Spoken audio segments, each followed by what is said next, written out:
Hey, everybody.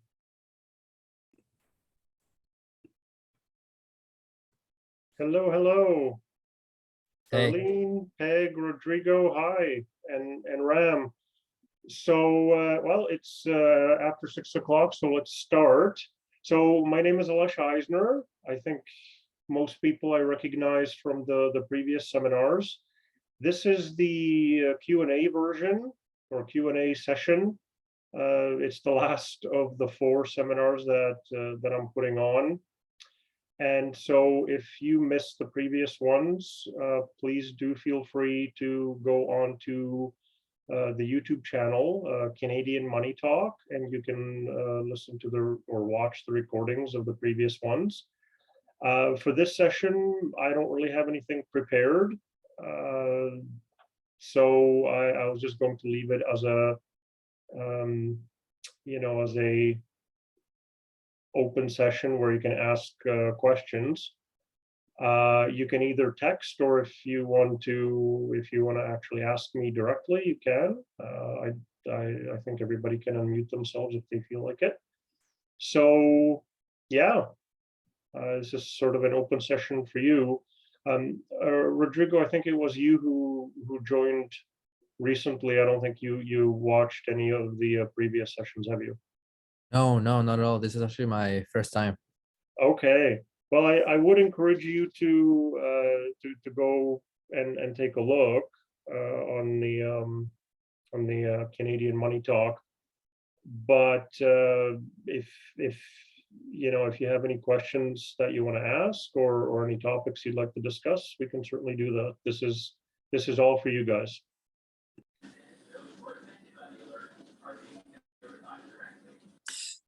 I have a dumb question. Even though you're retired, should you still be investing? Because I look at I get my RSPs, got my pensions, but yeah, if you're going to live to be 90 or 100, should you not still be investing in something like TSFAs or I don't know. It's a dumb question, but I just wondered if. Right. So actually, let me share my screen. I've got the presentation that we went through. It's not a dumb question at all, Darlene, by the way. It's a mistake that quite a few people make, and what they do is the day they turn 65, and I don't think everybody does this, or even most people, but I'm sure there's a few.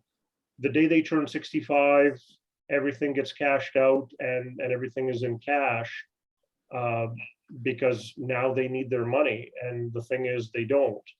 They are going to live another 30 years, God willing, and that is going to, where am I here? And that is, bad things are going to happen thanks to inflation.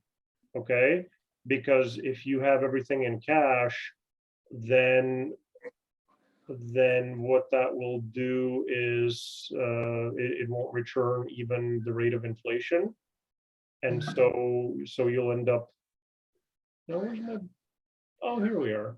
So that's why you have the strategy like the bucket portfolio. So that is actually for retirement, and I have it here sort of as an illustration of how the different asset types work. Mhm. But I think for you, this is quite pertinent to your question. So bucket 1, you have 2 years of living expenses in cash. Yeah. Bucket 2, you should have years 3 to 10, or 8 years. I mean, you can fiddle with this. You can change the numbers. Living expenses in, if you're not into bonds, you can just do kind of high quality dividend stocks, like big name companies that aren't going to go bankrupt. And then everything else should be in growth stocks. So you should definitely be investing, because what this does is it prevents the inflation risk by having the stocks to get the high returns, because the stocks is what's going to outperform everything in the long run, but you're going to have a lot of volatility, which isn't great if you're needing to pull money. And at the same time, it avoids you having to sell equities to live on after they just went down by having the cash and the bonds. So this is sort of a rough strategy. You can obviously tailor it to your own needs. Yeah, absolutely. You should be investing. Well, I was the one that asked you the other night on the mutual fund, going into another mutual fund. And I love the information that you gave me on going into a gold mutual fund. I thought that was excellent. But then what other fund, like a silver fund? Because silver, they're always going to be used in cars. Silver is something that's not going to go out of style like gold will, because they don't use gold in like electronics and batteries and all cars and all that type of stuff. Maybe they do, I don't know. But is that something to look at as another mutual fund? I'm kind of looking at diversifying again, and just like $100 or $150 or whatever it is, and just throw it in a month instead of putting it into TSFA, where it just sits there useless until my financial advisor decides he's going to do something with it. Because anyway, it's as I say, like I've learned enough that yes, I trust financial advisors, but I'm the bank, and I don't want to be losing money because I'm the bank. And I've always looked at it that way. Now, maybe I'm wrong. I don't know, but I'm the bank. And so therefore, when they give me advice, like I listen to Michael Campbell, I watch the stock market, I watch the bond market, I watch them all. I listen to Bloomberg, I listen to the educational channels, not certain other channels. But I want the education, and I want the good education. And you gave it to me the other night, even though I was in the hospital.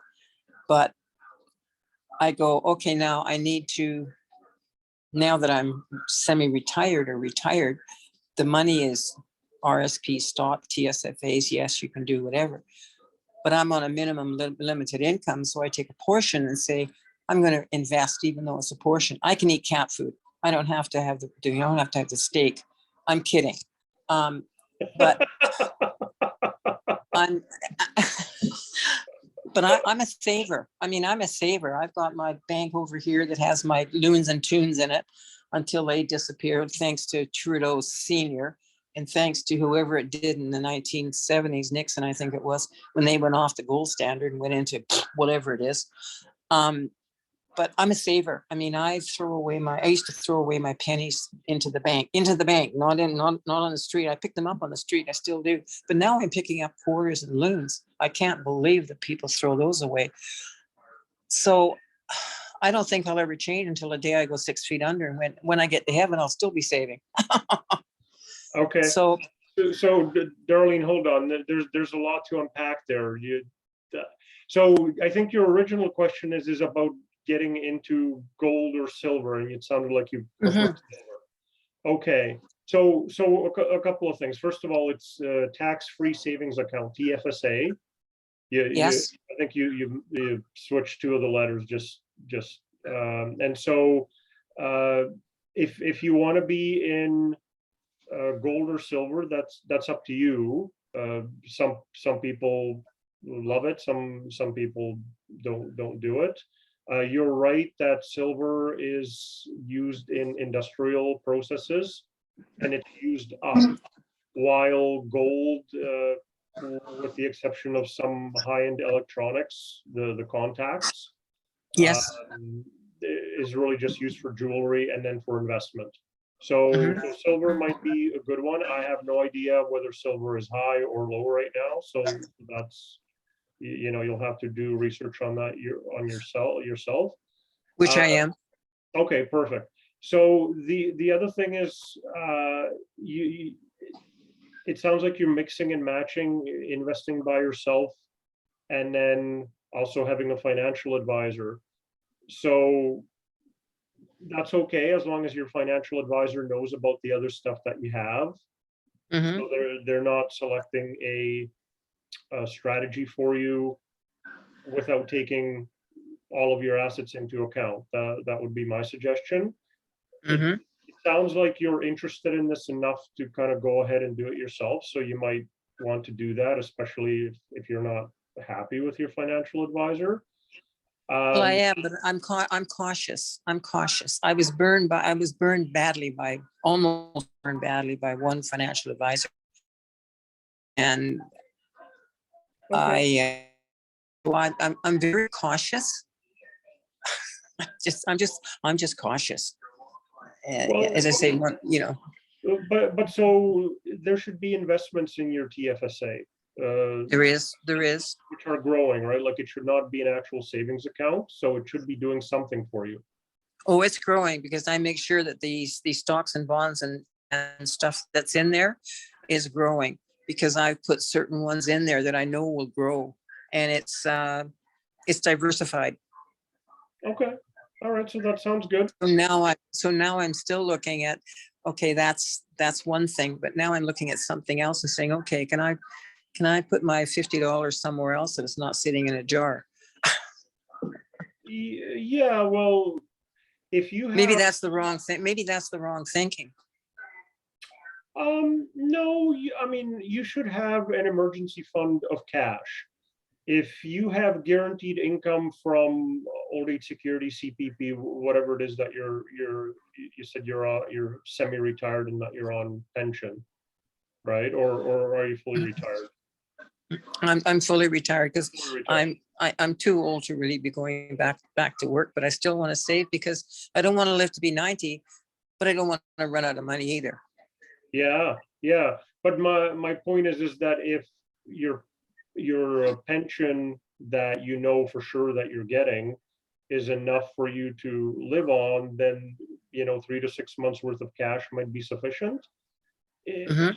If it's not enough for you to live on, then you'd probably want to have a larger cash bucket, like going back to the bucket portfolio. Okay.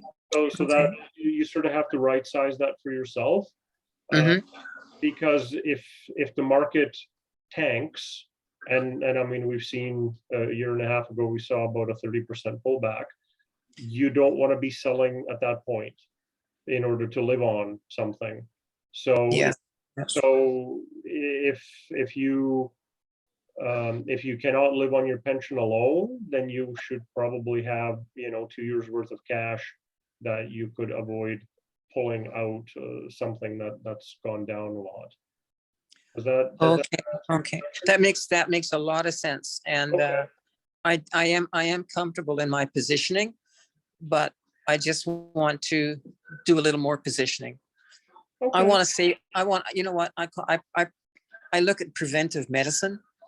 Prevention's 9/10 of the law. And I'm going, I want to make sure Possession. I, I think that's I, possession.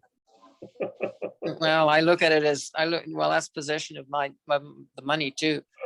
But I don't want to be the 1/10 that ends up eating the real cat food or the real kibble. Not sure I Yeah, would enjoy that. yeah, absolutely. And Yeah, in today's world, nothing is guaranteed except death.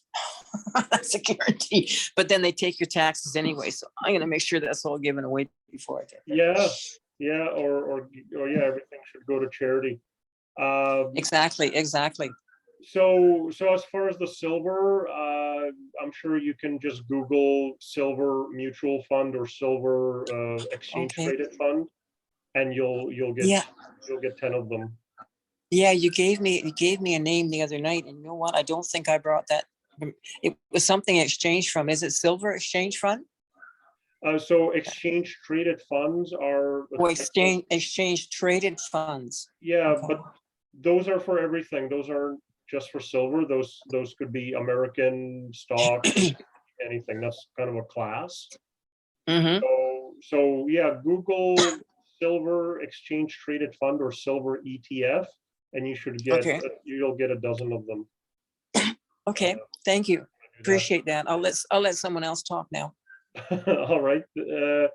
So Peg, yeah, I'll see if I can put the copy of the presentation up on iDrive or something like that, and I'll try to send out or let you guys know about the link.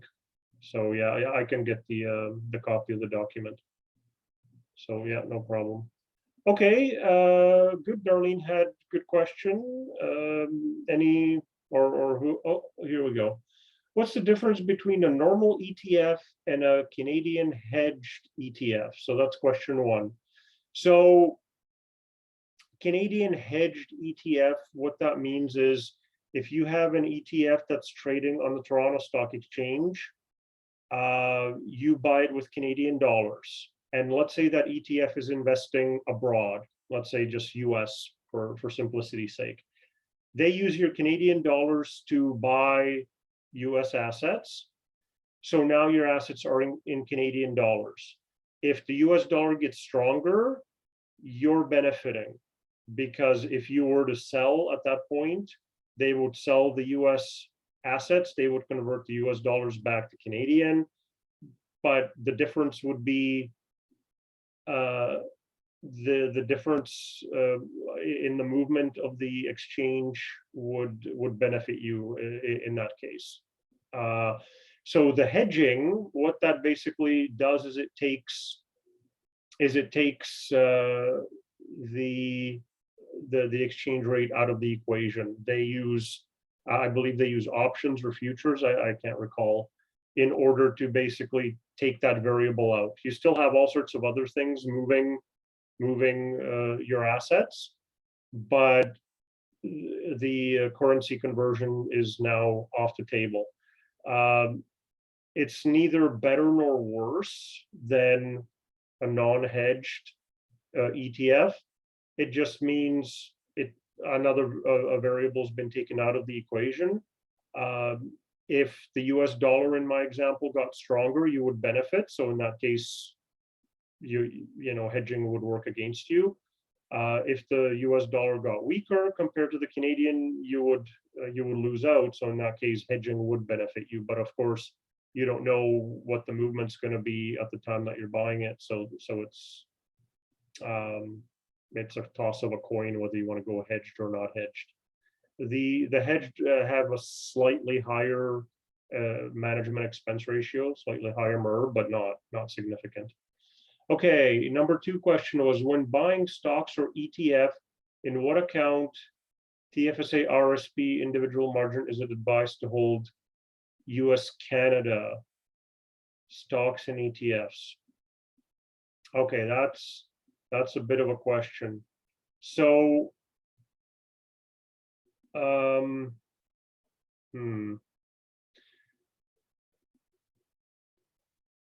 So what I would do is, if I'm buying Canadian stocks or Canadian ETFs that invest in Canadian stocks, I would typically have them in a non-registered account. So in your question, an individual margin account. That just means a non-registered account. So this is because if those things pay Canadian eligible dividends, those get taxed very little. And we went through that, I believe, in the second session. Those Canadian eligible dividends get taxed in this column, which is going to be lower than everything. This is for federal and BC. The taxes are going to be less than everything up until about 150,000 total income. So if for the TFSA, people will put stuff that's not tax efficient in there. So for example, bonds, but they'll also put things that are kind of their long shots. That's gonna give them, you know, times 100 kind of a return. So that way, if that long shot does pan out, then it all ends up being tax-free. Because if it wasn't tax-free, half of it would be lost to taxes. RSPs, people will typically put foreign dividend payers in there. So the reason for that is that for US dividends, there is a 15% withholding just on the dividends, which isn't horrible, but I mean, on on a 4% dividend, that's 0.6%, right? It ends up adding up after a while. And so in an RRSP, that 15% does not get taken off. In a TFSA, it does, and you cannot get it back. And in a non-registered account, it gets taken off, but then you get a tax credit for it, so you get compensated at tax time. Also, foreign dividends are taxed in the worst column, in the other income column. And so you might as well have it in an RRSP, because anything that comes out of an RRSP is also taxed in that same column. So it ends up being a wash. You could put the foreign dividend payers in your TFSA. You'd get dinged at 15% on the dividends, but then anything that came out would be tax-free.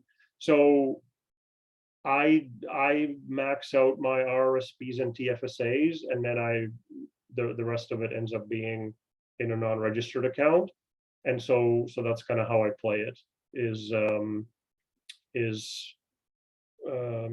non-registered is the Canadian stuff, and then RRSP is the foreign dividend payers. I also will put foreign non-dividend payers in a non-registered, because that gets taxed as capital gains, which gets taxed in this column, so that also works well. It's just the foreign dividends that get taxed heavily. Is it advised to hold you? Yeah, one thing I would suggest is make sure you have the right investments. Don't worry as much about the taxes. Like I'm quite tax aware, so I will, like I'll look at this table and I'll say, okay, where's this investment going? So, especially if you're going to do something for years and years, make sure to do your research up front. But let's see. So put any foreign dividend payers into RSPs to avoid the 15% withholding, or into non-registered. Yeah, don't put foreign dividend payers into a TFSA. Use the non-registered if the TFSA is exhausted, or if you're expecting losses. That's the other thing, is in non-registered, or in your question, individual margin. That's the only account where you can offset capital gains with capital losses. In a TFSA or RRSP, if you lose money, nobody's going to give you anything, but you can get capital losses will offset capital gains. If you've heard the term tax loss selling, which actually happens in December, that's when people sell their losers in order to offset capital gains from any winners that they had throughout the year. What else did we have? RRSP should be interest-bearing investments, and the foreign dividend. And TFSA will be those long shots, will be the growth, or also interest-bearing investments, because interest-bearing gets also taxed in the worst column. Okay, so I hope that answers that question. So Justin's asking, how can I invest in crypto within my TFSA? Short answer is I'm not really sure. I'm not a crypto guy. I've never set up one of the crypto wallets or anything like that. I'm assuming those have to be outside of a TFSA, but I don't know that for sure. If I were to invest in crypto, it would be through an exchange traded fund. And I had the same question during one of the sessions, and I didn't look up the answer. I seem to recall just glancing at something where they said you're not allowed the ETFs that invest in crypto in registered accounts. So, sorry, you're going to have to Google that. How can I find every crypto ETF in Canada? I think I remember there were like only 3 or 4.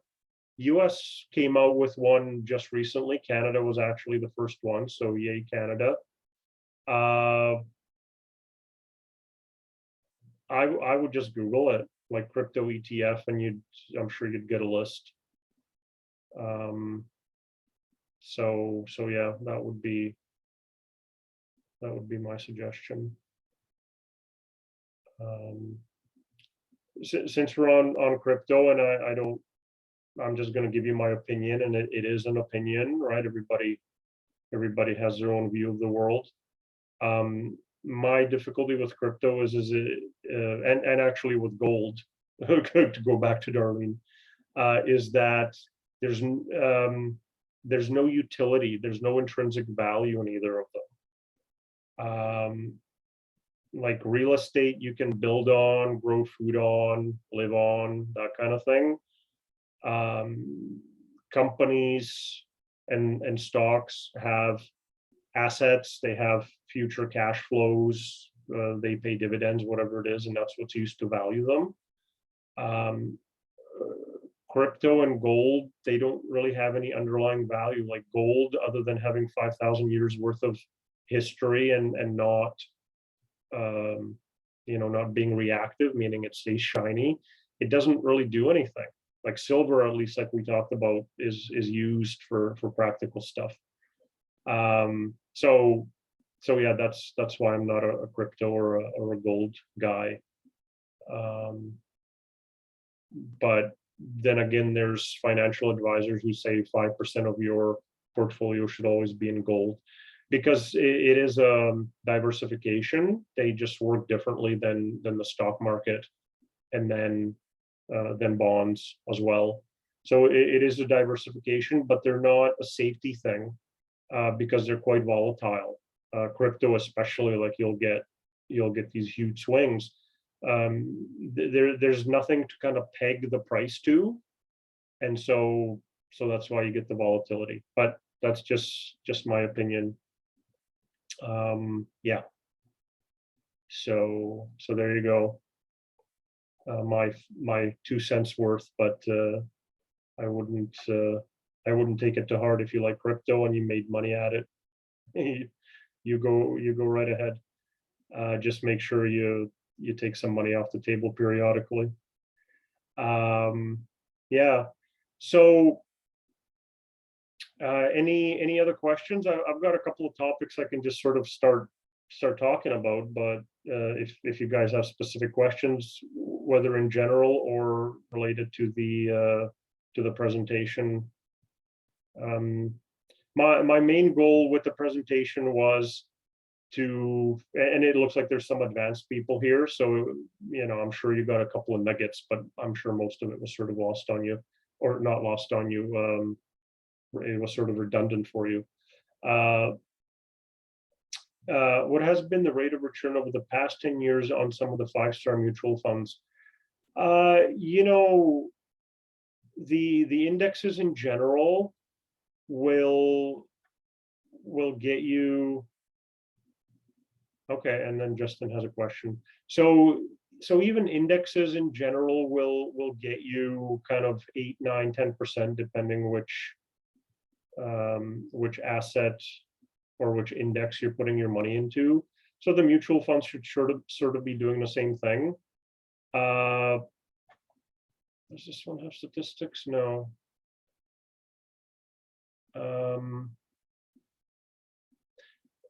So yeah, generally I would be expecting from a mutual fund, I'd be expecting, again, depending on what it is. If it's bonds, then you might be getting 3-4% a year. With stocks, and keep in mind that the last 10 years have been really good for stocks.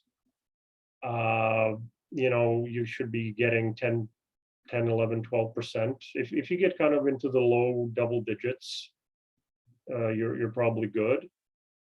So yeah, that would be kind of my thinking. But it all depends on what the mutual fund is holding. But the indexes, they're averaging about 8, 9, or 10%. So I'd kind of do that as a baseline. Where would you place money short term that needs to be liquid? Is Justin's question. Yeah, I wouldn't invest anything that is short term. Now with stocks, they are liquid. You can get your money out. Yeah, you can sell it at the press of a button, and then it has to clear, and then you could have the money in your bank account in 2-3 business days. The problem is that stocks are volatile relative to other things, and therefore if you need the money, you could end up getting more than what you put in, and you could also get less. And so in the long run, you know that you'll get more, but in the short run, I wouldn't put it into stocks. So term deposits, maybe your bank has something great, but generally you lock it in and you'll get, a couple of percentage points. I looked at GICs. I think the highest one, and I think that was a 5-year one. You were getting 2.6%, which at this point isn't even inflation. So I would just kind of stick to the liquidity, and I would just do an online bank. And like I think, is it the EQ bank that I'm using? And that gets you 1.25%. So it's definitely not outpacing inflation, not even the inflation target, but it's liquid and you'll have your money the next day. So that would be my answer. What about pharmaceutical stocks? Yeah, I own Pfizer. I'm not really that adventurous. I want something that makes money. If it pays a dividend, then that's good. I owned a Canadian pharma company. I can't remember what the name is now. Moderna, because it's a relatively small company. Whenever they talk about a vaccine, for them it moves the needle. For Pfizer, it doesn't. So Pfizer says something about, we can have a vaccine for the latest variant, and their stock goes up 1 or 2%. Like it doesn't. They're so big that it's not enough of a enough of a revenue getter. I don't really know anything about medicine. One of the guys in my investing club works for a Canadian pharma company, not the one that I invested in, by the way. Insider trading. So yeah, he's kind of good, and he keeps an eye out on all of these things because that's what he does. But yeah, for me, it's just Pfizer. I own a couple of medical ones as well, Cigna, and then United Health, but that's pharmaceutical adjacent. So yeah. What income strategies would you use for a declining market? Ooh, excellent. How long do you have? So I'm a big dividend fan. Off of my portfolio, for the last year going backwards, I get $84,000 in dividends. So whether the market goes up or down, as long as they don't stop paying their dividends, I'm gonna live like a king.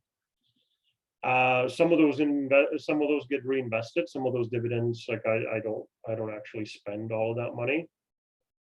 But so that's kind of the best thing.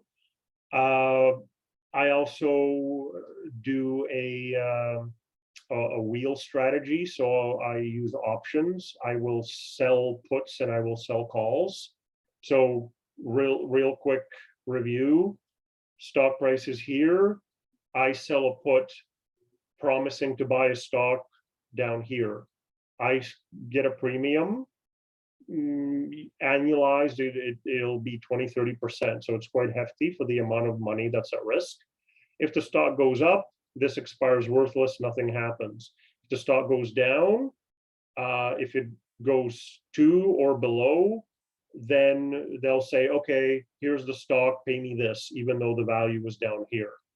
That doesn't really bother me, because if I were to buy the stock up here without the option and the stock went down, I'm a buy and hold guy. It wouldn't matter. So I get the premium for selling this as a bonus. That's all it is to me. And then once I have the stock, then I sell a covered call. So call is the other way. The stock price is here. I sell a call up here saying, I'm going to sell you the stock if it goes up to here. So if the stock goes down, I hold on to the stock. This expires worthless. I collected the premium right up front, cash income. If the stock goes up here, then I have to sell the stock. I lose the stock automatically, and I get this price. So I still had a capital gain here. And Darlene, are you raising your hand? No.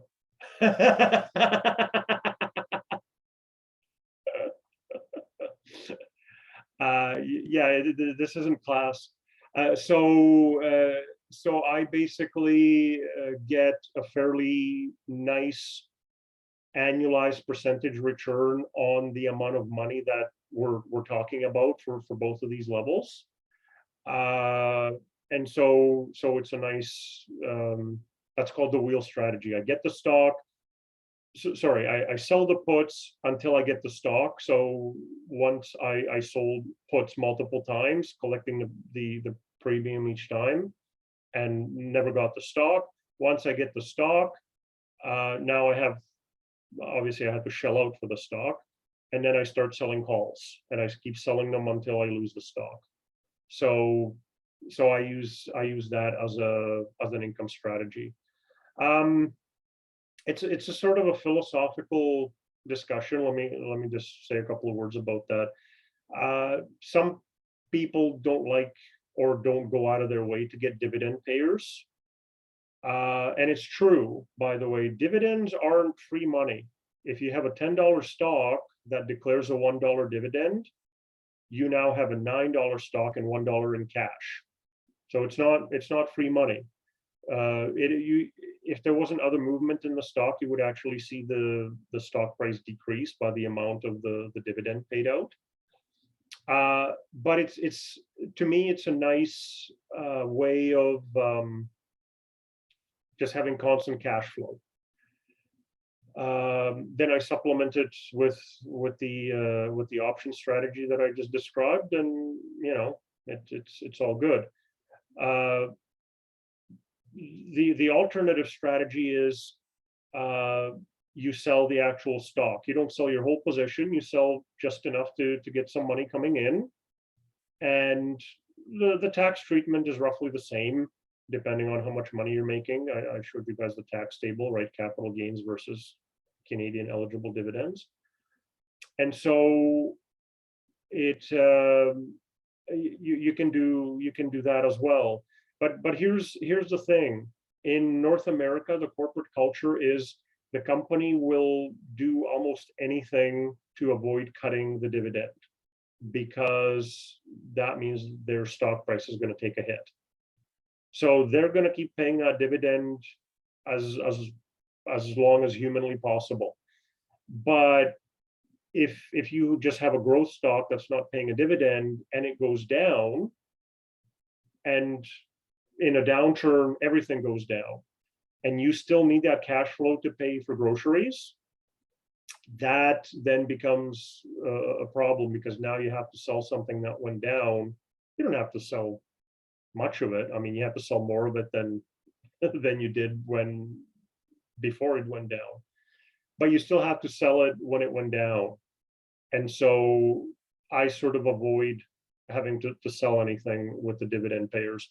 It's also true that it sort of feels better that you're not cutting into your principal, but as with the selling of the actual shares, as long as whatever you're investing in is going up, your shares are worth more. So technically each year you should be having to sell less. So So Justin, that's kind of what I do. I haven't found myself being bored or anything, and so I don't feel any need to go do a contract or something. My background is in IT. For the last 12 years, I've been contracting, and the last time that I worked was March 31st, and I haven't worked since then. I also want to end up teaching at high school or at college, and obviously investing in personal finance, because I think that's highly it's ignored, I think, by the institutions. The schools expect the parents to teach the kids because it's a taboo topic. It's a personal topic, finance and investing, and the parents don't know. So then you just got to propagate the kids don't know either, and they sort of learn as they go along. So I think that would benefit, and so that's how I'm also going to supplement my income. But yeah, in the declining market, Justin, the other thing you could do is sort of piggybacking on what I said earlier. There's a covered call ETF, which does kind of the second part of my wheel strategy. And in a declining market, that thing is quite nice, because what it does is the stock price is here, it sells the covered call up here, but in a declining market, to your question, it just goes, the stock just goes down. So this keeps expiring worthless, but they're selling enough of them that you might have like a 10% yield. Like you'll actually be getting like a 10% dividend from that ETF. So in a declining market, if you can predict that the market's going to be declining, buy those. Those work really well. The bad side is that if the market goes up, you miss out on any upside, right? So stock is here, it goes up. They have to sell it here, so they miss out on this upside. So in an uptrending market, which let's face it, most of them are, right, over the long run, you miss out on the capital gains. So I don't think they offer economic elective in high school. Yeah, they don't. I had some sort of consumer education in grade 10, where I remember that the minute you drive a new car off the dealer's lot, you lose a third in value. And then in grade 12, I took economics 12, which was actually okay. We looked up stock prices in the newspaper and tracked them, and then just the random stocks that we picked. After 6 months, we saw how they did. So yeah, there was some of that. To be honest, so I have a bachelor's in business administration. The two most you did a stock portfolio, okay. The two classes out of the 41 that I took, the two that I use, one was a computing science class, which was the exact thing that I do day to day in the IT world, or that I did.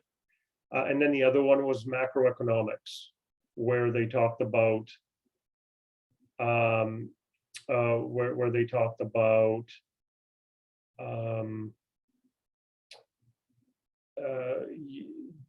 the fiscal policy, monetary policy, all that good stuff.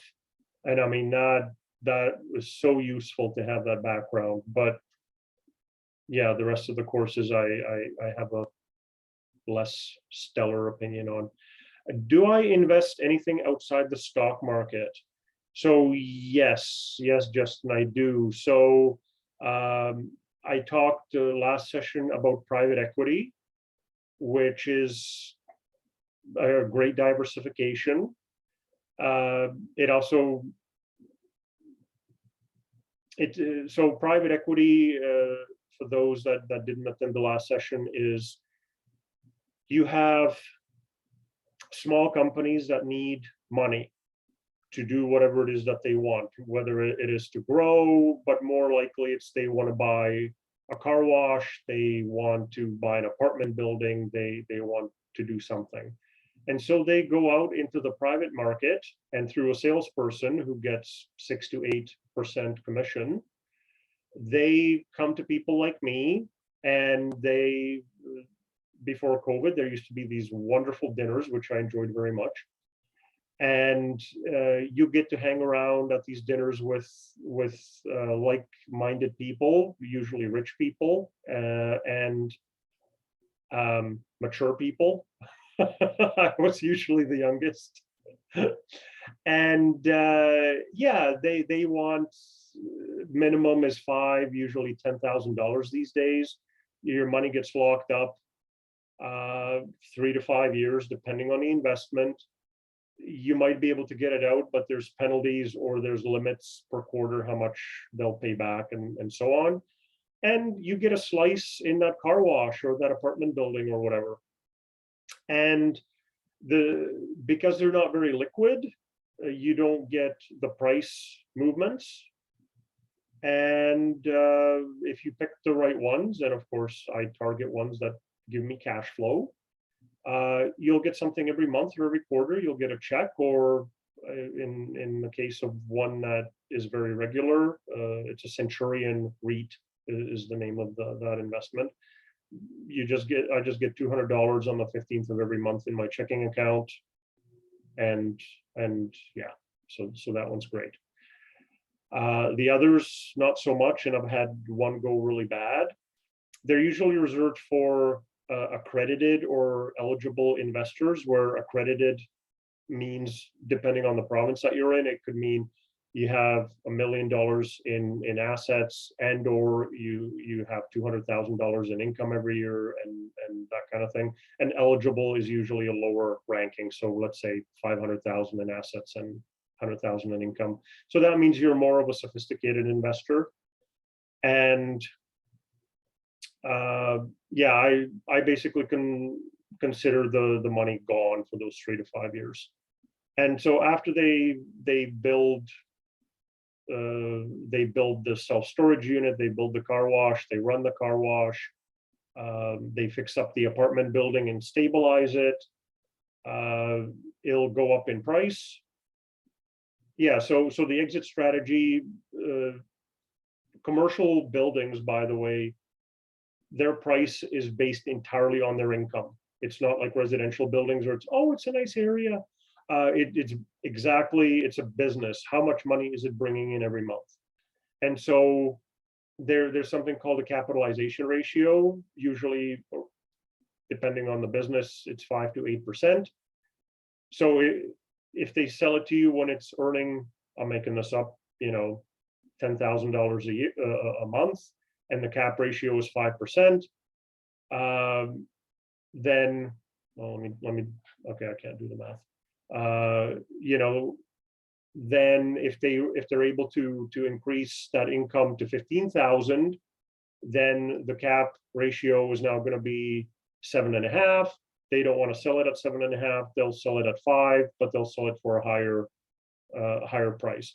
So yeah, with an apartment building, they'll fix it up. They'll kick out the bad apples, and they'll raise the rents.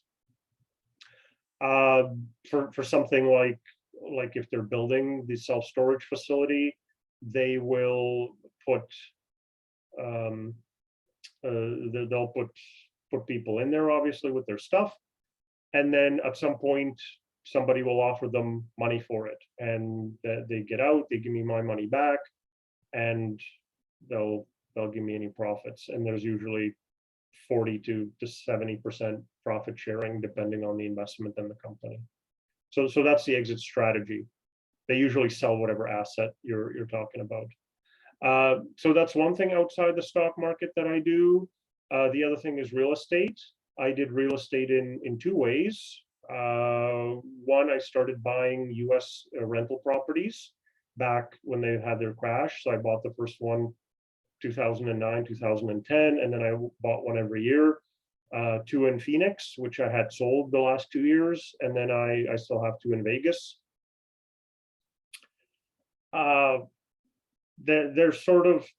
There's no leverage because I had to buy them for cash. They wouldn't lend money to foreigners. And the main or one of the advantages of real estate is that you're able to borrow and make money off of a smaller amount of money. But they're sort of returning me about 2-3% off the money that they're worth today. And so I would much rather buy shares in one of the big banks and get twice that, tax efficient, and I don't have to receive photographs of weeds in the front yard. So there's that. So that was one. I'm sort of selling them because the market's gone up a whole bunch, and I'm sort of selling one per year for tax purposes, basically. And the other thing is, with a partner, I did a joint venture where we bought assets. We bought houses on Vancouver Island in Comox. So those of you who are from the area, and we flipped them. Well, we flipped the first one. That one went pretty well. That took just 3 months.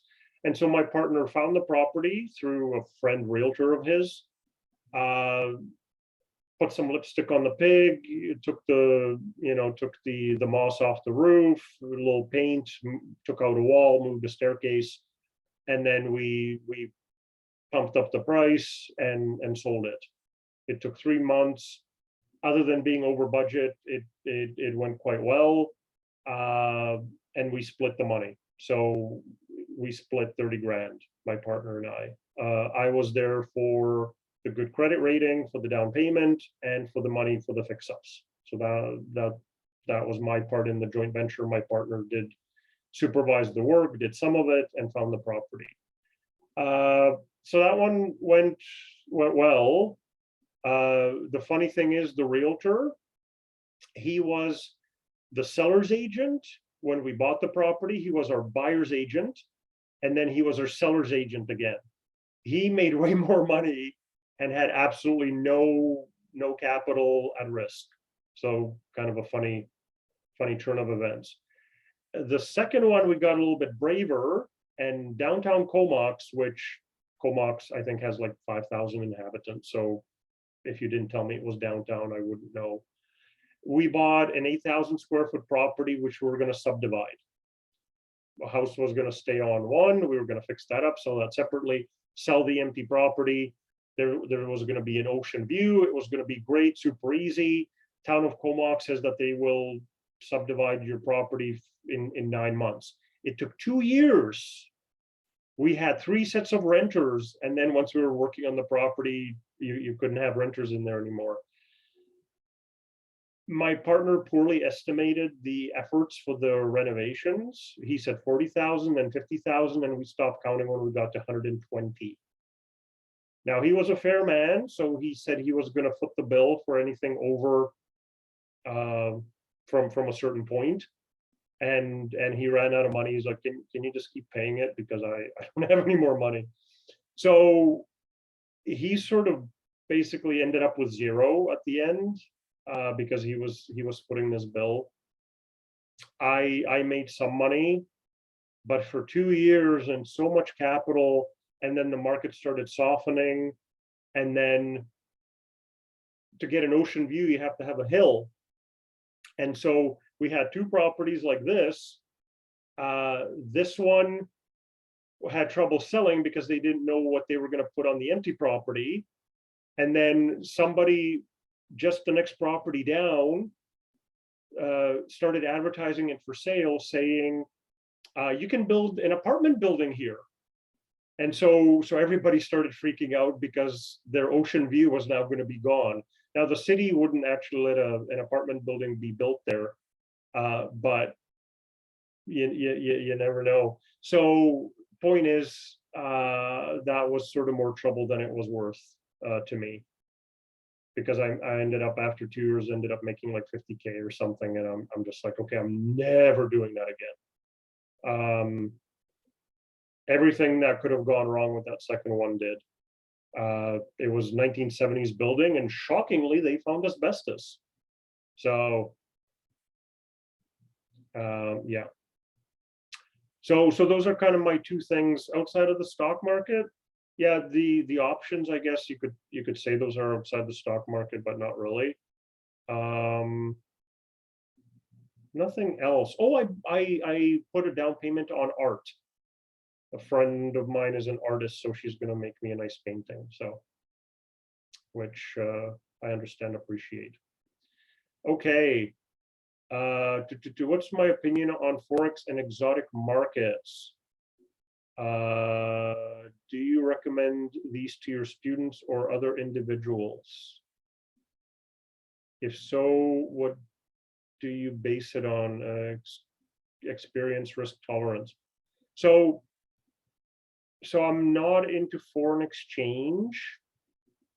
I know there's a market for it. I know it's highly leveraged, so you can make some decent returns pretty quickly.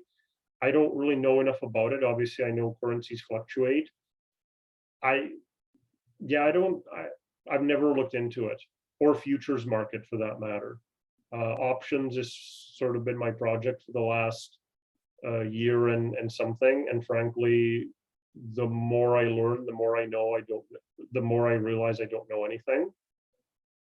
So those are kind of fun.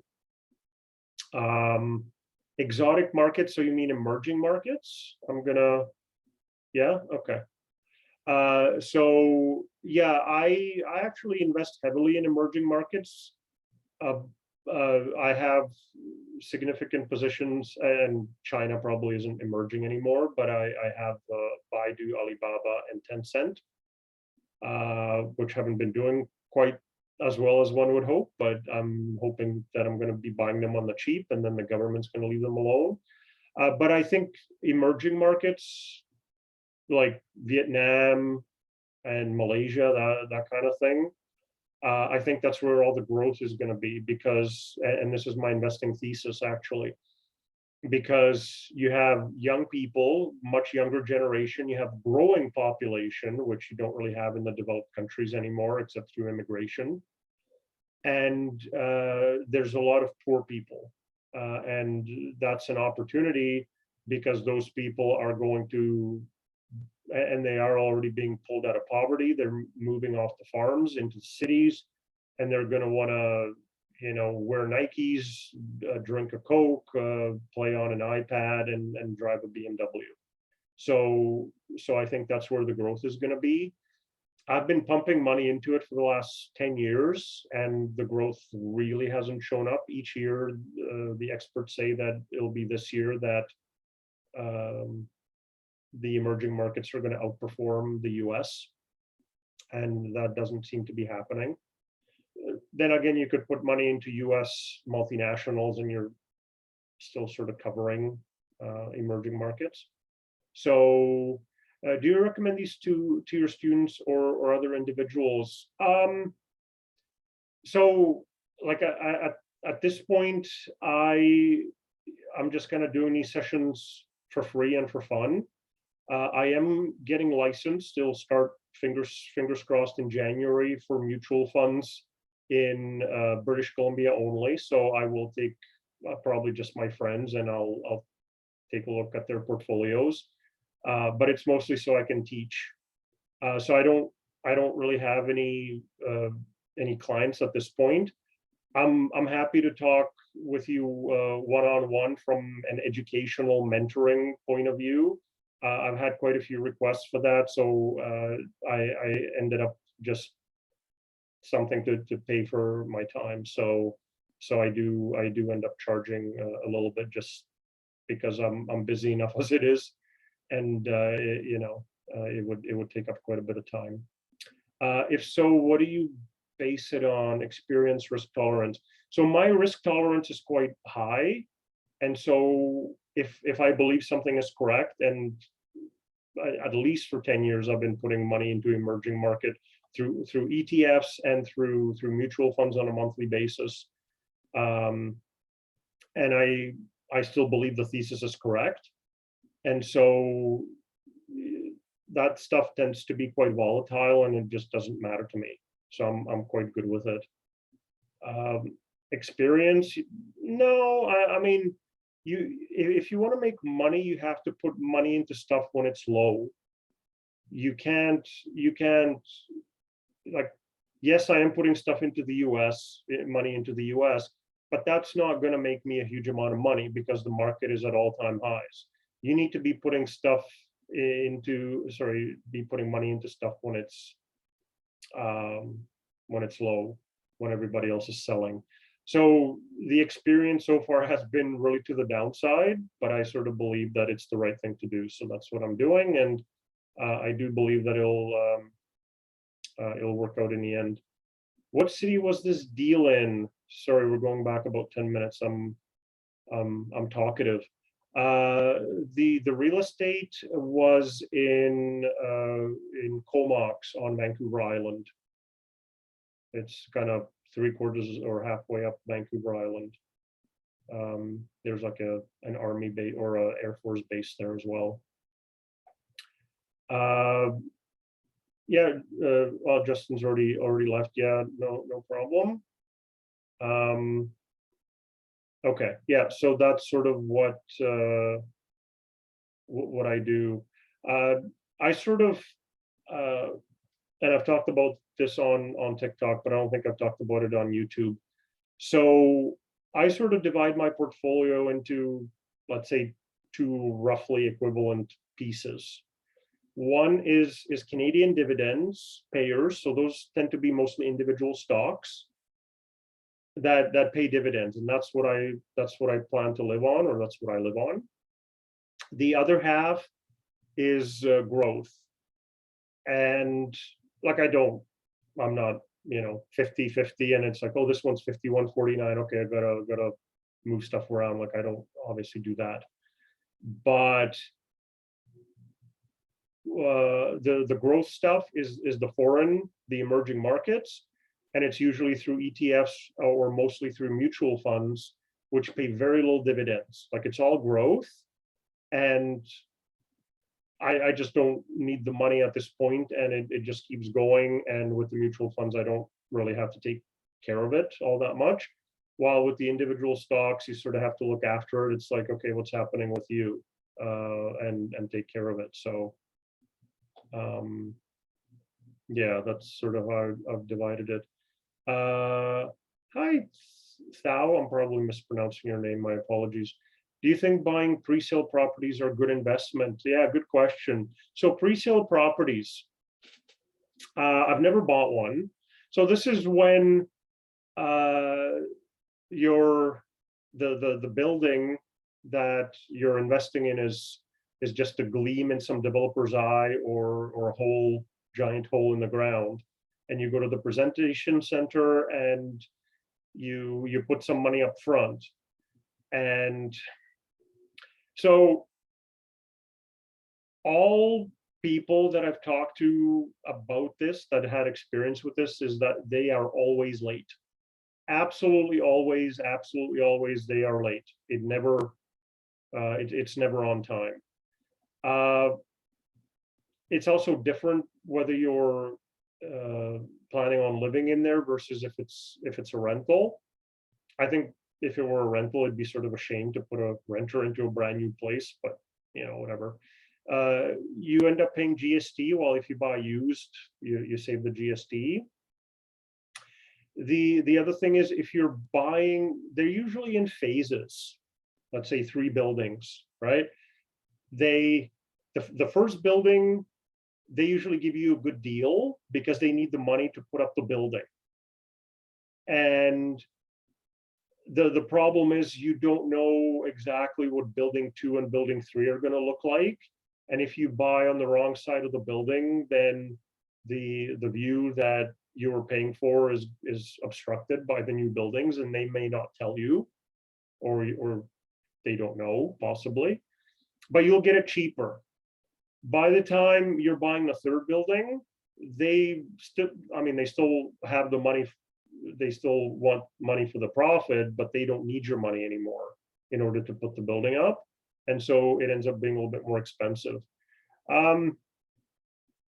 You're putting money down, and I don't think the down payments are gigantic, so you may not have to take out a mortgage, but your money's sort of tied up for 3 years or however long it is.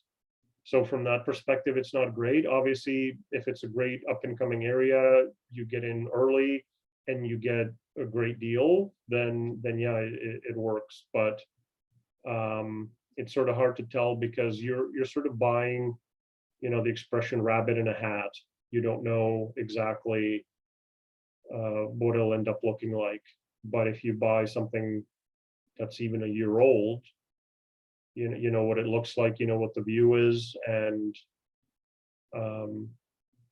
yeah. So I would say it's maybe a little bit riskier, but if you get a good price to compensate for the risk, it might not be a bad idea to buy pre-sale. How much do you have in the dividend stocks to pay 80,000 a year? I think yeah, you're welcome, Thao. I'm getting about a 4% return. So it ends up being what? It's a little misleading because I do get some dividends on the stuff that is growth, and that automatically gets reinvested. But the stuff that I'm living on adds up to about 50 or 60,000, and that's probably like yeah, $1.5 million. Yeah, exactly. Yeah. So there you go. Yeah, I don't think you need a $1.5 million. That 4% rule I talked about the previous session, that for financial independence, if you have enough to live on by pulling 4%, that's likely to last you 30 years. But if you're targeting dividend stocks, I'm getting 4% in dividends, right? Because like most of the banks pay in the high threes or 4%, 4.5%, I think, for Bank of Nova Scotia. My largest single stock is Manulife, which has like also 4.5% yield. So, when you're doing your financial planning, you should find out how much you're able to live on. So track your spending. I've gone over this before, but just really quickly, they say track your spending for about 3 months, but do it diligently, like every single cup of coffee, whatever money you spend, and then see how much that comes to for the whole year. And anything that's annual, factor that in if you didn't pay it for the 3 months. So like I know I can live on 30,000 a year, for example, but I'm also putting money into my TFSA and into my corporate investments as well, regularly on a monthly basis. Like that's I'd have to shut that off. I don't do it manually. So yeah, like I can live on 50 grand, I guess, with that. But then again, my condo's paid off and I don't own a car, so the expenses are fairly low from that perspective. If you're going to want to travel, then you should have an allowance for that as well, and build that into your into your results. And yeah, 4% seems to be kind of a good going rate. Some people say that might be too high, so try 3.5%. But yeah, it could be a little daunting. It sort of happened naturally. Like I'm a good saver. Okay, a great saver. Okay, I'm cheap, and so I end up living on a very small percentage of the money that I was making in IT, and I just invested everything else. And the market has had some really good years, and it just goes up, right? And then suddenly you're like, oh, okay, now it's sort of looking good. But you have to start. You have to start at some point. And I appreciate that you guys are attending my seminars and that you're that you're learning. I'm hoping that I'm motivating you. Obviously, you're going to have to do quite a bit of reading on your own in order to kind of learn about this. But at the same time, you like to set up some of these. Where am I? To set up some of these portfolios, like it's not rocket science. Like you can just use the index funds, whatever you want. You can do, and I'm just as an example, you can do a Canadian index, you can do a US index, and then you can do an international, and that's it. Just put the same amount of money into it each time, and you're done, right? Some of you folks look young, so start now. Like and don't, it's like, oh, I have to read this book, that book, and listen to this podcast for 6 months. No, just start. Just like there's so many ETFs out there and so many mutual funds. They're not significantly different, some of them, and so it's super simple to start and just automate it. And like the experts say 15%, but that's if you want to retire at 65. If you want to retire earlier, like you need to have a goal. Like that needs to be your thing. Like I don't eat out at restaurants all that often, and I don't drink. So, when I meet with my investment club, I look at people across the table and they're paying $30-40 because they had a burger and 3 beers. I had maybe some chicken wings if they were on special that day, and I had pop, and so I paid $12. So it just it just depends on what you want to do and what your goals are. I'm trying to save money for my nephew so he can buy a house. He's 13.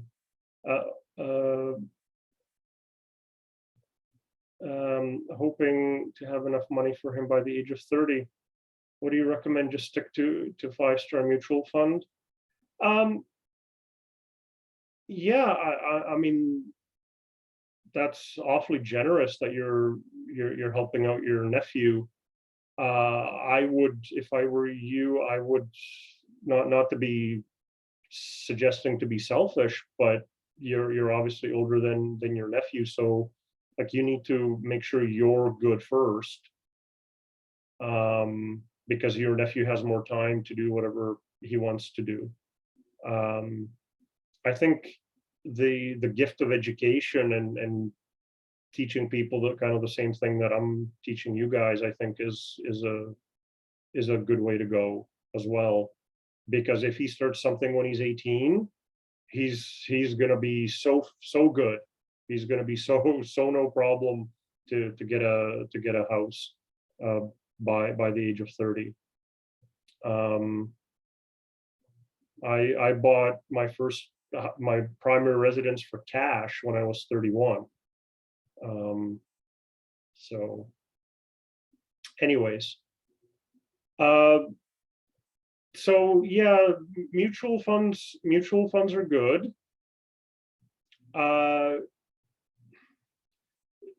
On TikTok, the discussions have died down, but I'm gonna reignite it for the time being. So this is a 5-star mutual fund, which Peg, I'm hoping that's your actual name, that Peg has mentioned. So I hope you guys can see this. Let me blow this up a little bit. So this is actually fairly recent. Okay, I didn't know that I updated it. So the blue is the performance of the mutual fund. The red is the index. So the index would be whatever appropriate index. So if this were a Canadian stock mutual fund, then this would be the TSX index, okay? And then the yellow is the category. So that's mentioned up here. This is a screenshot from Morningstar.ca. And so this is global small and medium cap. So small and global meaning world over, including Canada, US. If you actually look at it, it's mostly developed countries. So this doesn't actually do the emerging markets quite as much as I would like it to. But it's small and medium. So these are not startups, but they're companies that have a lot of upside. And maybe they're out of danger of going bankrupt at that point. And so that's the category. And so the yellow here is other mutual funds in that same category as this mutual fund. So this gives you a comparison. And now this is a do-it-yourself mutual fund, meaning it doesn't pay any commissions to financial advisors. So a financial advisor would not sell this to you, whether because they want the commission or because their company, like Royal Bank or whatever, will not let them sell it because they don't make any money. They don't make any money off of it, which is fair. They have to put money on the table, right? And so if you go with mutual funds, finding 5-star mutual funds isn't difficult. On Morningstar, they have a search, but every so often you sort of have to take a peek at them and make sure that it's still 5 stars and that for the last year, so you can see it by year, make sure that it's still outperforming its index and the category. If it is, then no problem, and see you in a month or 3 months, whatever it is. So it involves a tiny bit of work. If you do the ETFs are generally passively managed, meaning they just follow an index. So they will actually follow this red line. In fact, they're going to be a tiny bit underneath it. They're going to be a tiny bit underneath it because of the ETF's fees, the MER. So if you pick the right mutual fund, you will beat handily the ETFs. If you let your financial advisor pick your mutual funds, the odds are you're going to be on the yellow and you're going to be underperforming the index. And then this is why ETFs came into being back in the 1970s is, well, I'm paying all these fees. It's not outperforming its benchmark. Why am I in this? Right? But it's still happening. It's still happening. So in fact, like you can see how many mutual funds were in that category, right? And there's more and more each year. There was 102 in 2010, and there's 307 in 2019. So the ETF versus mutual fund discussion for somebody who doesn't want to look for the 5-star mutual funds, ETFs are good. You're fine. And you'll pay the low fees and you'll get the red. Okay. I hope I answered your question, but sticking to a 5-star mutual fund, that's what I do. I have more mutual funds than ETFs for sure. Okay. No. Okay, Rodrigo. Universal or whole life would benefit him so he can borrow against it down the road. So apologies, you missed last session. Permanent life insurance is generally not a good investment. Okay. I got pitched this and I don't want to take everybody through it again, but they are generally so I got pitched whole life, and I got all the numbers, and generally it doesn't, so especially for somebody who's 13 years old who doesn't need life insurance, definitely a bad idea. Life insurance in general for a 13-year-old, number one, they're unlikely to die, and number two, more importantly, they don't have a financial dependent. Nobody depends on a 13-year-old. Okay. The other thing is borrowing against this account value, this cash value. I found out that it's like prime plus 5, like it's 9%. That's not something you borrow. That's not a rate that you want to borrow at. So that's the other problem. The other thing is to accumulate the account value. You're pretty much putting in all of it. This is saying 6.25% return, right? Assumed annual rate of return. This was running on top of a mutual fund. So for 5 years, in this example, I pumped in $60,000 and my account value is $61,000. And I with a financial calculator, I found out that after 5 years, $60,000 at 6.25% is worth $70,000. What happened to the other 9? So no, I would highly suggest not doing permanent life insurance of any kind. If you do need life insurance, just get term. Just get regular term where you're only paying for life insurance. It's cheap. And then invest the money yourself. You don't, anytime that there's an investing component, it's generally not a great deal for you. If you get pitched this, take a very, very good look at the numbers and ask a lot of questions. And what was the worst was after I did this calculation and I said, okay, that doesn't make sense for me. And he says, oh, you can borrow against it and you can keep it going up. And I'm like, at 9%? No, thank you. He's like, okay. But let's say you pay into it for 20 years. And to be fair, I cut this off. After this, you're not contributing any more money and it's still going up in value. But they have a whole bunch of your money for a very long time by then.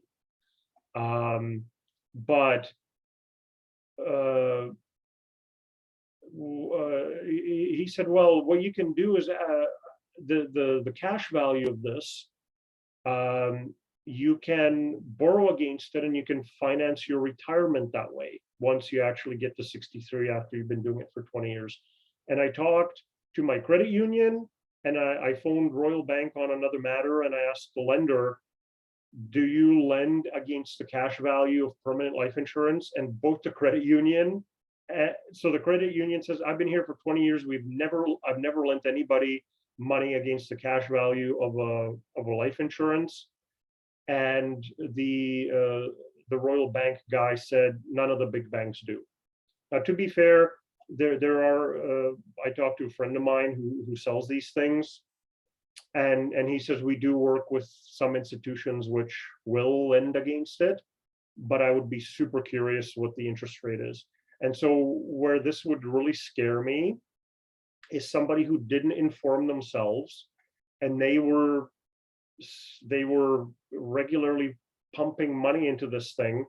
And then after 20 years and $240,000 later, they discovered that it wasn't what the salesman said. And the salesman just wanted the commission. Like that'd be terrifying. Okay. Rodrigo, I didn't mean to yell at you. I don't think I did, but just yeah, don't. just peg, don't use that. Can you scroll up and down the page? It has 7% at 10 years, 20%. Where are we looking? Sorry if I'm making you dizzy. I think I know where this is. I will try to post this somewhere and just let you know. This one?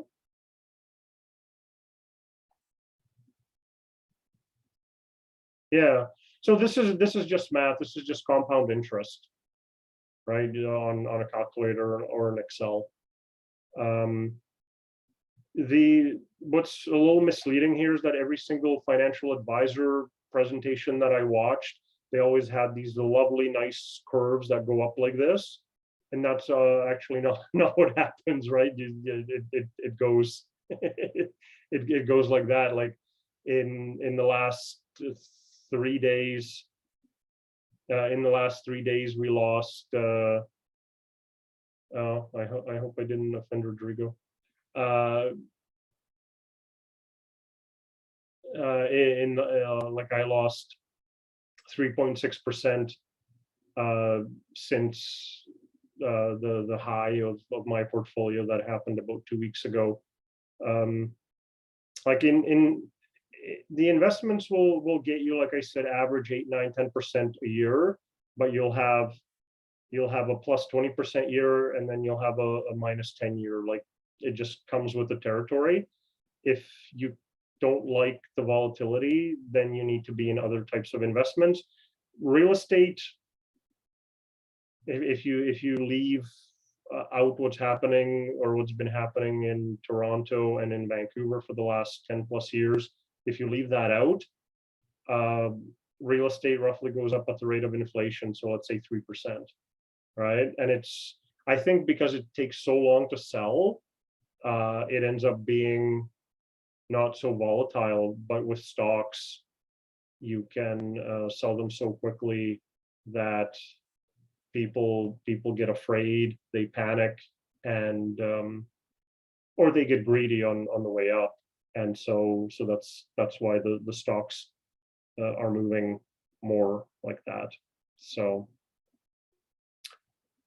anyway, good questions. Yeah, we're sort of about an hour and a half. I can, if you want, as a parting thing, obviously you can find me on the YouTube channel. You can find me on TikTok. That's such a reasonable cost. Yeah, you're welcome, Thao. I'm happy to talk about this. Investing in personal finance is a hobby of mine. I've put a lot of time into it, and I'm happy that I can share. And if people are interested, then I'm happy to put it out there. But yeah, you can get a hold of me either on TikTok, YouTube. Both of those are Canadian Money Talk, or those of you who are through the meetup.com, that's going to be up for another couple of weeks, and then I'm going to shut that down as well. I just had it to do these presentations. If you guys, I can take maybe 10 minutes and kind of tell you maybe how I got to where I am. So some semi-personal, but mostly from an investing point of view. Would that be interesting, or you guys want to call it a day? I don't know what time zones everybody's in, so.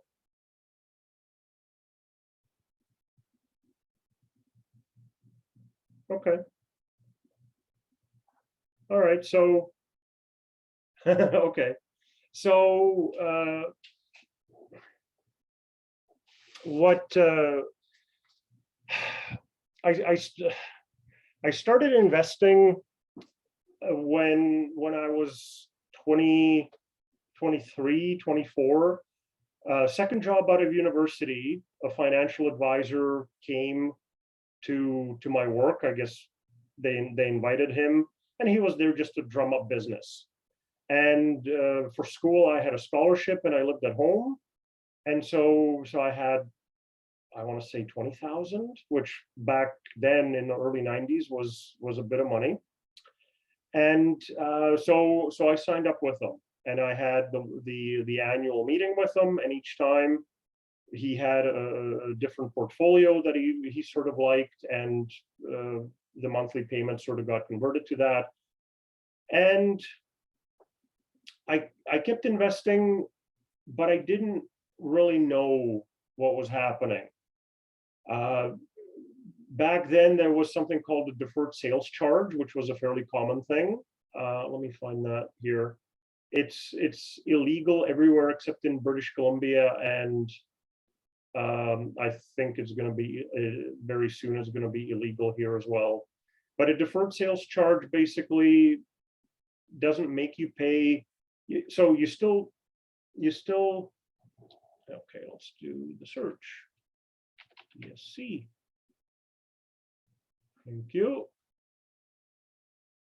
Okay. So if you sell before 7 years, you pay a decreasing charge. So the financial advisor gets a 5% commission as soon as they put the money, they sell you the mutual fund. They get a 5% commission, and the mutual fund company wants to make sure that they get that paid if you sell, next month.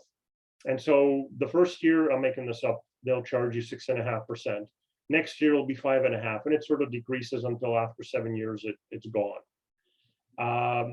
You're also paying the MER, that one you can't get away from. But this one, the financial advisor tried to explain it to me, and I didn't really get it. And I sort of had it at the back of my head for some reason. And then years and years later, I'm like, oh, that's what he meant. That's what he meant about deferred sales charge. And the problem is that I kept investing. And then when I was buying that house, there were, I think he put me onto this as well, where I was being charged 5% up front. And it wasn't, I guess, a great year, or maybe they were crappy mutual funds, I don't know. And basically I broke even. So after years of putting money in, I broke even. I still had to pull the money out in order to pay for the house with cash. But I'm just like, geez. And then I went to the library, and I happened by total accident on a book that Morningstar, the company, put out. And I read it, and I found out how they work the star system and all that good stuff.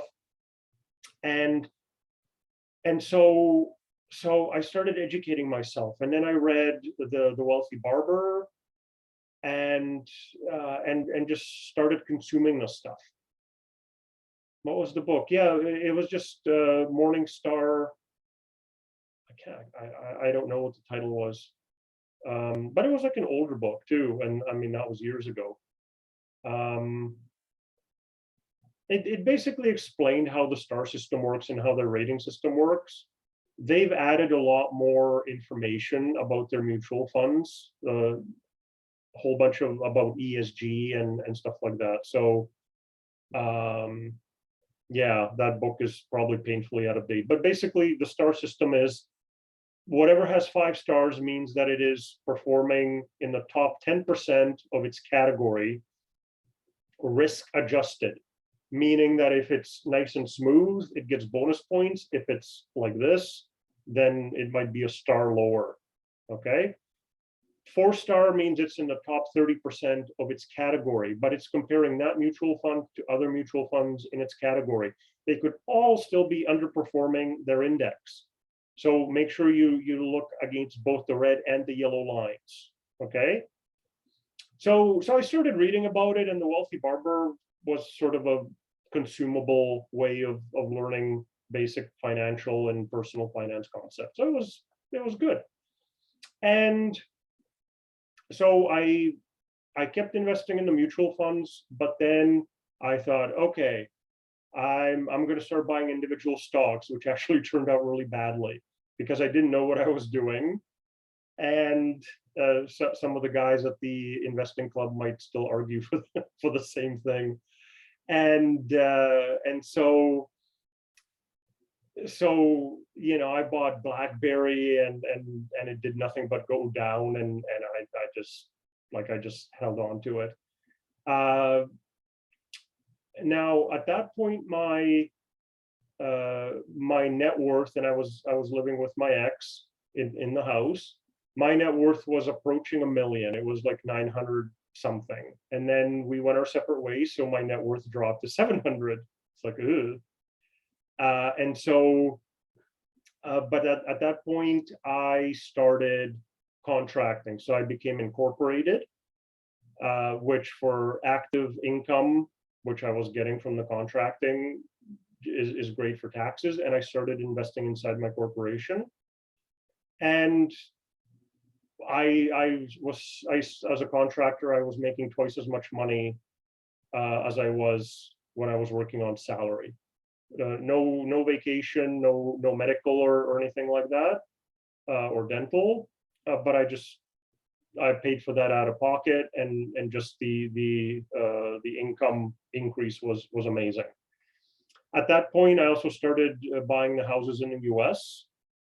I started contracting in 2009, and I bought the first house in I don't know whether it was late 2009 or early 2010, one or the other. And basically, at that point, I had financial independence as a goal.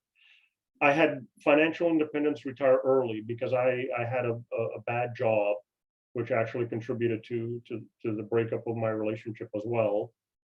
And instead of quitting, I kind of stuck with it. And I sort of said to myself, okay, instead of starting a new career, I'm going to stick to this thing as long as I can. And then it's just going to be over. And I might have switched careers. That might have been a better idea, but I didn't want to start again. But I was thinking to myself, okay, if you just have $1 million and you just get a 5% return, you can live on 50,000. Because at that time I was making like 70 in a very high stress, bad job. And so then I started the contracting, but I stayed in IT and bought the houses, and I was living quite frugally and just investing everything that I could. Kept buying the mutual funds, but now started in individual stocks as well. And they were better chosen at this point. I had learned from my mistakes, and I started doing the dividend payers. And actually, I looked, and so fast forward 10 years, not much happened. You know, rents came in from the houses, dividends came in, but I mean, I was making and saving money. Fast forward 10 years, I made more from my investments than I made from working pretty much full time as a contractor. Like during 10 years, I made, I can't remember the numbers, but I made like 1.2 million or something. And from the investments, I made 1.3. So, and I hadn't sold any of the houses yet. So then, yeah, I started selling the houses, and back 3 years ago, my net worth was over 3 million. And then COVID happened, which was obviously bad for people, but great for the stock market. Because when the stock market tanked, at that point, I knew what was going on. And I borrowed to invest. I took the home equity line of credit against the condo, and I had other lines of credit back from the days of those real estate flips where like I needed money. I'm like, this is the real estate flip, the second one we were subdividing. It's just like the invoices just kept coming. I'm like, I'm gonna have to go back to work. Like I can't just put this on lines of credit. And so I did, unfortunately. And so I had all of these lines of credit, and I borrowed like 200K, and just when it was down 20%, I started buying. It went down some more, then it started recovering, and I ran out of money, and I'm like, oh, I'm done. And then I sold the house, paid off the line of credit, and yeah, rinse and repeat. So yeah, now like I'm at 5K, sorry, 5 million, and I'm gonna sell 2 more of the houses, which are gonna get me better returns than what they are currently.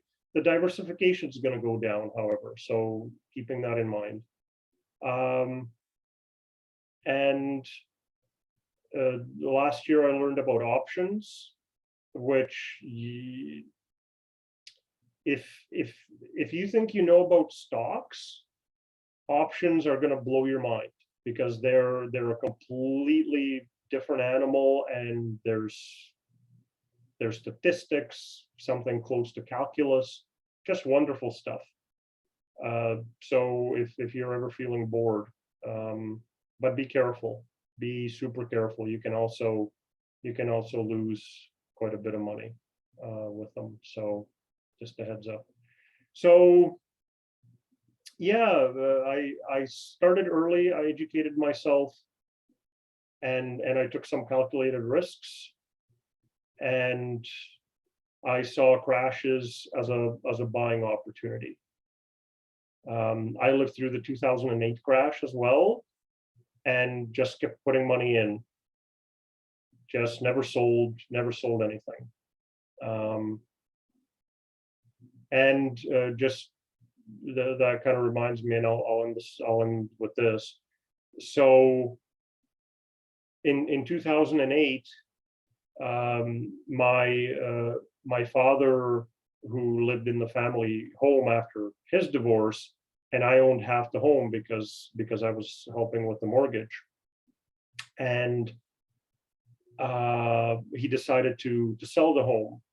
So I had $230,000 in 2008, and at that point I had read the Morningstar book. I still had a financial advisor, but I was able to find some good mutual funds, and I kind of ran them past the financial advisor who was going to do the transaction for me.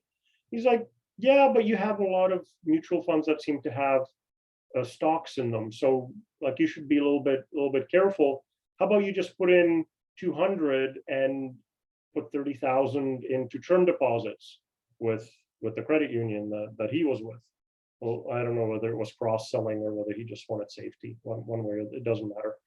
And so I put in 200,000 into like 10 different mutual funds. They were like 2 Canadian, 2 US, 2 emerging markets. I think there was 1 European, and then there was a bond fund. Okay.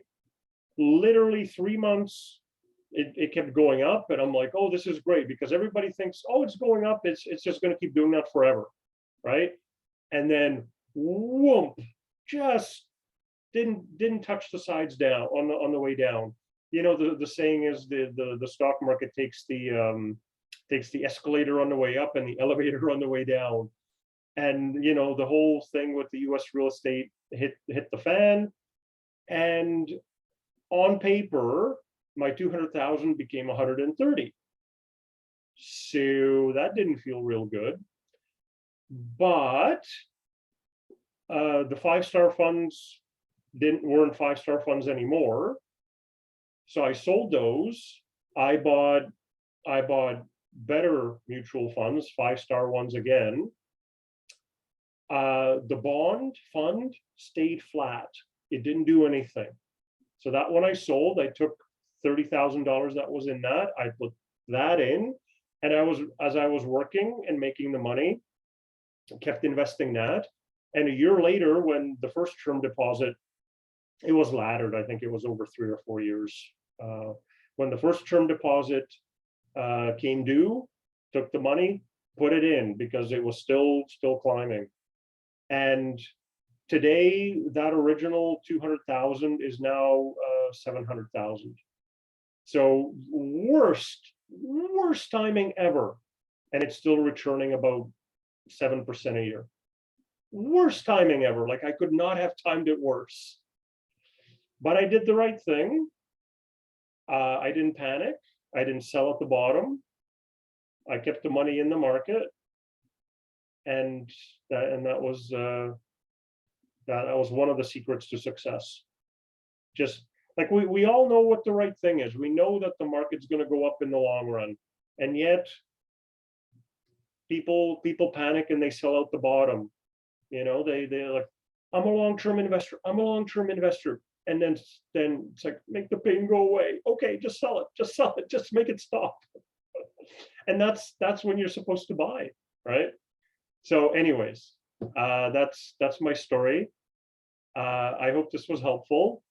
I'll put this up on YouTube as well. And if you're here through meetup.com, I will I'll put a link up there as well. But yeah, any other questions? Obviously, this has been more of a monologue than a discussion, but I'm hoping you guys got something useful out of it.